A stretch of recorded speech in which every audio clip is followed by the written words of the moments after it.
catch the wave. Life is all highs and lows. Others fall.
So, Brian, we have a special guest today on Rockstar Reflections. Who is our special guest? Our special guest today is Lou Musa.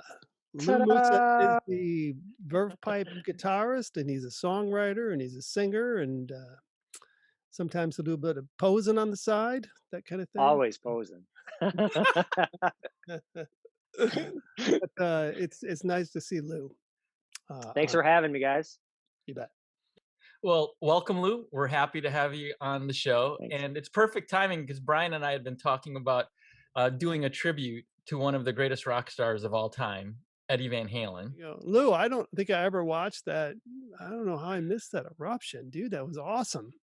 Oh yeah, dude. It was like, I think I want to say it was fall. It was right after he had died, and they wanted to do something special at the Daybreak Church, and so they put together the whole show, and then I posted it on YouTube, and yeah, I got like, dude, I don't know, it was like 600 like likes, and I don't know, it's crazy, but Awesome. people loved it, man. It was like, it was a lot of work, man. I only had a week to really kind of prepare for all of it, so it was trying to relearn those songs that I used to know, like when I was a kid, learning So them you off knew the that vinyl earlier. record. Did you know that? Well, I learned them when I was a kid. When when they first came out, I tried playing them and stuff like that, and yeah, just to have to relearn it, and I don't get to play like that anymore, as you know. But you had every single little nuance, like every little.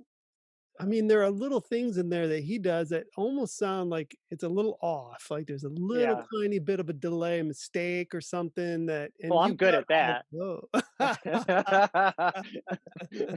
of yes.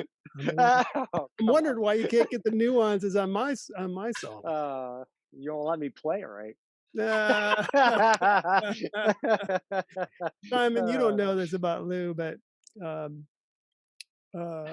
our dynamic. But we always laugh because Lou's got all that brings all that speed.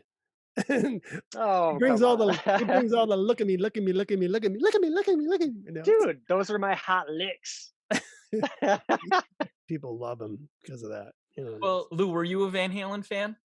Oh, geez. Of course I was.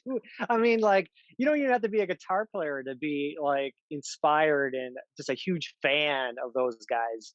When you asked me to do this show, I was like thinking back on when I first kind of had my experience with hearing Van Halen for the first time, and I was in grade school, and in my house we weren't allowed to have. I wasn't allowed to listen to rock and roll music, Beatles, and it's like a lot of Italian music and stuff like that.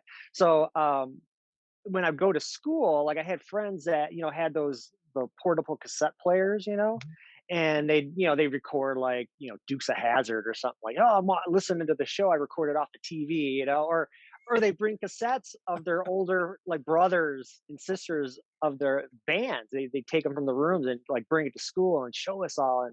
And a lot of times it was, like I remember AC/DC, Dirty Deeds, like stuff like that, like kind of blew me away. But I'll never forget. What year was 78? Did that come out? 78. The first Yeah. record? Yeah. Yeah. Um, Winter of 78. yeah. And, it's probably right after that sometime. And one of my friends brought that first Van Halen 1 cassette. And the first thing I just remember, like, it just blew my mind was the opening of Running to the Devil. Yeah. Oh, just that sound. And I think literally like red horns started growing from my head. Like I was so inspired by that. And I was like, what the hell is this? It was incredible. So when I got a little older and I was able to start getting, buy records on my own, sneak them into the house, that was one of the first records I got, and I actually still have it right here. This one right here. You see that? Wow. Look at that. That In even the been wrapping. opened? It's in the wrapper, right? It's in the wrapper, and I've got another one that's actually the scratched up one that I played over and over again. But man, I talk about like just it changed. I'd been playing guitar, classical guitar, for a few years by then, and I was just getting that like itch to play electric guitar and rock music and stuff. And man, that just kind of came out right at that time of when that interest kind of sparked in my mind, and it just totally inspired me. I wanted to be like them. And oh man, I wish I could go back to that time. What an exciting time to just experience that sound that changed, in my opinion, changed the sound of rock music, across the world. You know, Totally agree. Lou mentioned that, Brian. So he just shared how Van Halen impacted him. How did Van Halen impact you? Well, I came from a whole different area with I was into the finger picking guys and everything, the James Taylors and all that stuff, and for guitar playing. But when I heard Eruption, like when people do the mind blown thing, I seriously, my mind was blown. Like I didn't know what I was listening to. Like my brother, I remember sitting in the back seat in my brother's car, crappy old car, and he was driving and he put it in and it was an 8-track. And an Eruption came on and I couldn't comprehend what it was. It was like, what it sounded kind of like guitar, but what instrument is this? I mean, and it was so huge with the reverb, like ridiculous. And then it went into the Kink song, You Really Got Me. And I was just like, it was a total reinvention of the guitar for me. Like that's what I took away from it. Like when you thought you heard everything possible on the guitar over the years, from Chuck Berry riffs to some of the great, BTO, these other bands that we listened to in the 70s, that came out, you just went, this is ridiculous. This is a change that, like Lou said, it just changed the face of rock and roll, And yeah, I remember as a kid, just trying to learn all this stuff. And this is on vinyl, and you're just you're putting a needle down and trying to Yeah, I slow did. down, what Right. he's doing. And I knew he was doing Van Halen was doing the tapping, but I couldn't get it to like that, the Fluidity. just the syncopation of it to make it sound like it was almost like a keyboard sounding. Yeah. And then that he had, now we know what he was using all these years later to get his sound.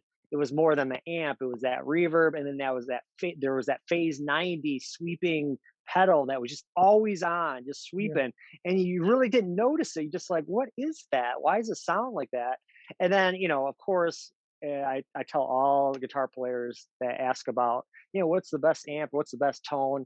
It comes from your fingers. And that dude, Eddie, man, his tone was from his fingers, not his guitar, not his gear. That helped, but it was his feel and the way he played the strings that made that sound. Eddie Van Halen could sound like Eddie Van Halen playing the cheapest, crappiest equipment, and it would still sound like him. The ukulele. he could still Yes. sound like. Yes. He'd just be ripping, like tapping on it.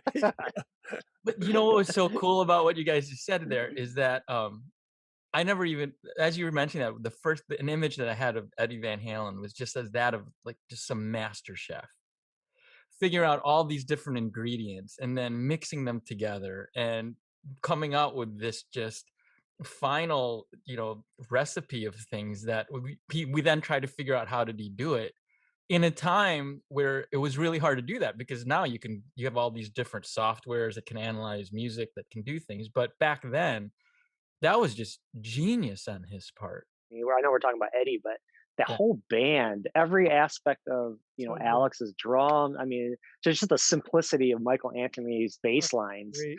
and then of course you put David Lee Roth on top of it. Yeah. I mean, what a nutcase! And then even like the background vocal, killed it. Michael Anthony's background Yeah. vocal was so Yeah. distinctive and cool. It's Yep. like, I mean, everything worked. Like our band. Yes. Yeah, of course. All right. You can cut that All out.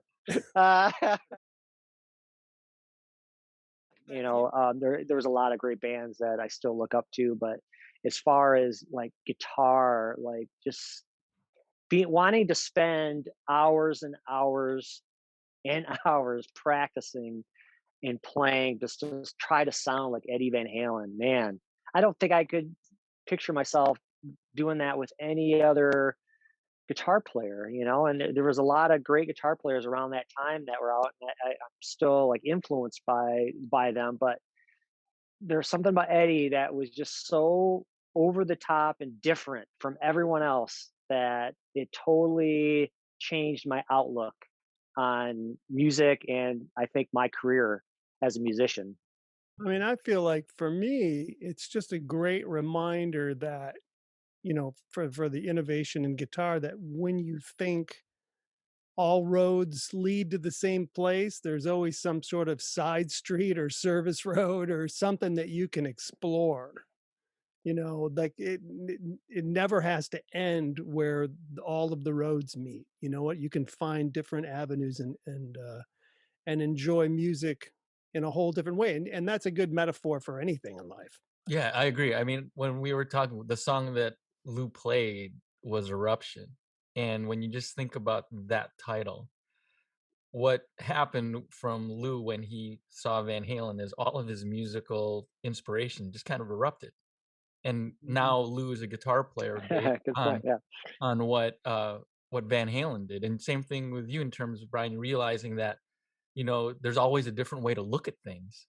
I mean, that's your story and just encapsulated in a different thing. If you just take a look at a way to do something differently, things won't just trickle, they could erupt and change our lives going through. And I think that hopefully is something that now when you start to listen to that guitar lick interruption as it builds and then you watch that come through, you can just feel how maybe there's a little bit of hesitancy at the beginning. It's really slow and then it just builds out and comes out. Yeah.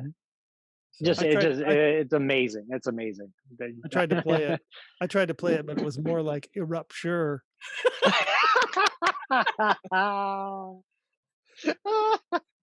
Send all of your cards and letters to Lou Musa. Oh no. Lou, it's been awesome having you on the show. Brian, thank you for introducing us and our viewers to Lou.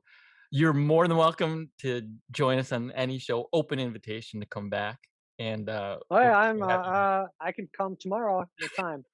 Same time tomorrow? Look at the time. I think I hear my kids calling. Thanks for having me. No, this is a blast. treat for sure. Talk about one of my favorite bands and favorite guitar players.